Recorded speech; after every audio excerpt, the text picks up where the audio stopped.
Gente, nós vamos assistir um vídeo que mostra um pouquinho do dia a dia da Esther, tá? Então, vamos dar uma olhadinha aqui para vocês verem como que funcionava a escola.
Muito bom, que legal. Legal, bem legal. Show, hein? Nossa, dá vontade de sair dançando também, né? Assistir uma aula de coreografia é contagiante.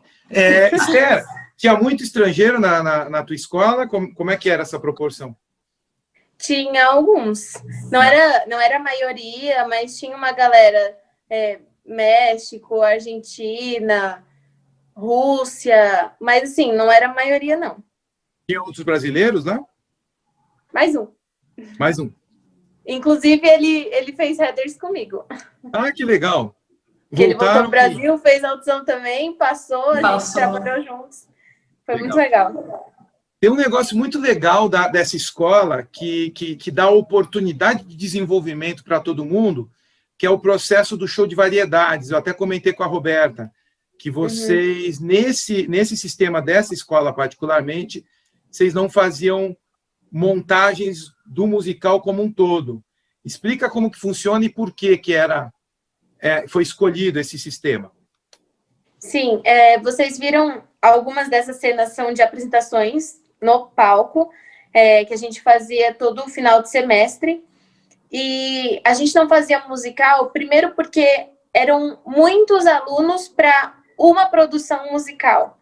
Não tinha como fazer um elenco de uma produção com tudo aquilo. E eles não queriam, os donos não queriam deixar ninguém de fora, e também seria inviável fazer várias produções musicais, enfim.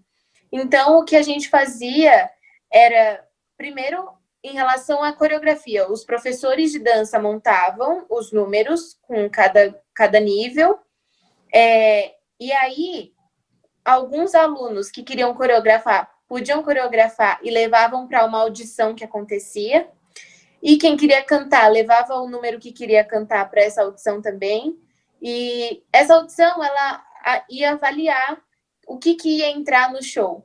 Mas a gente apresentava o que a gente queria. Então, se eu queria fazer um dueto de Chicago com a minha amiga, que eu fiz, inclusive, tá ali na cena, que a gente fez Nowadays e Hot Honey Rag, que são as músicas finais de Chicago.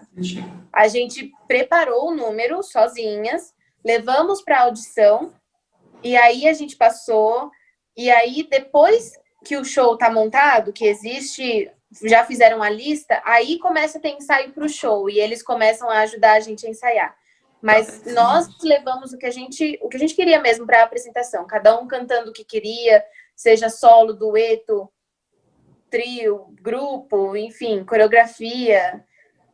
E era muito interessante, e bem interessante, porque isso lembra até um pouco o trabalho até do próprio teatrando, porque eu, por exemplo, falei um pouquinho para você antes, né, Esther, estudei teatro musical também, e o formato, até mesmo da Broadway, você deve saber, eles têm essa tendência, assim, de ter apresentação final. Ainda tem alguns semestres que existem números, mas depois faz uma apresentação. E o legal do que você falou agora e apontou é que vocês prepararam algo, ou seja, depois teve uma ajuda profissional mais qualificada do que do próprio aluno para falar assim, não, vamos então afilar isso, mas vocês, cara, vocês foram lá. Isso cria uma independência, né? Nossa, desculpa, aconteceu alguma coisa com o meu vídeo.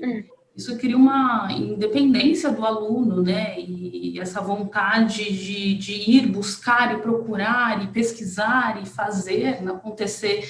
Isso tem um pouco a ver com o próprio teatrando, né? De outro trabalho que a gente tende a fazer assim com os alunos de vai lá, o que você tem para propor. Muito legal isso. Muito legal. Sim, e uma coisa que a gente aprendeu muito e exerceu muito lá é essa questão de você tem que fazer o trabalho por conta própria. Porque não adianta a gente passar todo o conhecimento que a gente tem aqui na escola e você não levar nada para casa, não se dedicar além disso, porque isso não é suficiente, sabe? Então, a gente também tinha o que chamavam de study hall, que era só um horário vago em que a pianista ficava disponível numa salinha para a gente ir entrando e falando, eu preciso trabalhar nessa música, me ajuda, não sei o quê, eu preciso ouvir como que é essa parte e tal. Então, às vezes, a gente ficava um pouco mais ali na escola, ou então a gente até, se juntava como grupo para estudar juntos para alguma coisa, para ler um script, um roteiro. A gente precisava ter essa autonomia, essa proatividade, porque era muita coisa. É difícil, sabe? Então, não é suficiente só, vou fazer aula ali na escola e acabou. Exige muita dedicação fora da escola também.